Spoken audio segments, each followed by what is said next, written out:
Magandang araw po sa inyo. Kamusta po kayo? And narito po tayo sa Matthew chapter 10 verse 20.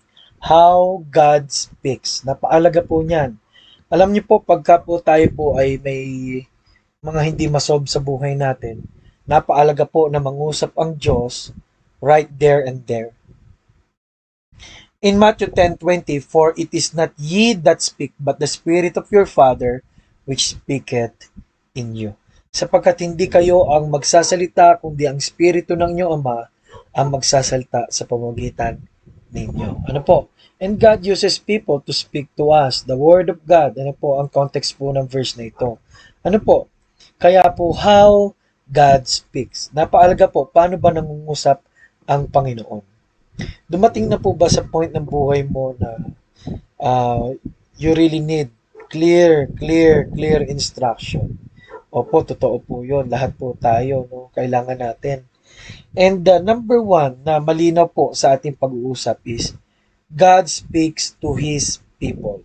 In Psalms 32 verse 8, I will instruct thee and teach thee in the way which thou shalt go.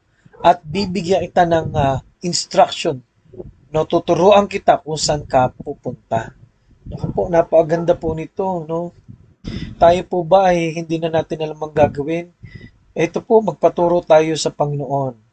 And ang mga tao ng Diyos natututo nga muli sa salita ng Diyos, sa Espiritu ng Diyos, sa mga matatanda na anak ng Diyos, sa mga pastor, ano po, pwede po tayo magpag-guide po sa kanila. Ano po, humingi ng panalangin sa kanila. God speaks with His people. In 1 John 1:3, and truly our fellowship is with the Father and with His Son, Jesus Christ. And truly our fellowship is with the Father and with His Son, Jesus Christ. So, God speaks with His people, no? So, yung pag-ugnay po natin sa Diyos, kay Kristo, ay may resulta rin po na pwede tayo maging kaugnayan ni Kristo sa ibang tao. Ang tawag po doon ay fellowship. Ano po? Kaya nga sabi ng Bible, merong nagsasalita na higit pa sa kapatid, no? O higit pa sa kasama o kaibigan. Iba po yung sinabi ng Bible na kapatid sa pananampalataya, no? So mahalaga po ang fellowship.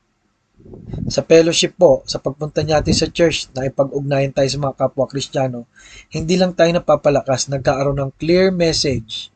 Nagkaroon ng clear message and leading ang Diyos kung ano ang kailangan po natin at ano dapat nating ugaliin.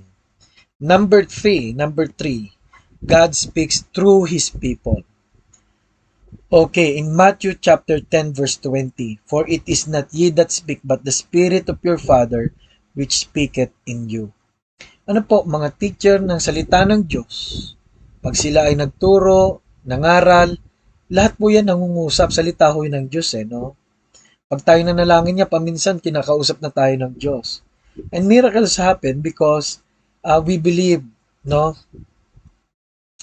na may sinasabi po ang Diyos sa atin na pagka ating pong tinugon, ating pinainggan, nangyayari ang mga bagay na hindi basta inaasahan ng tao.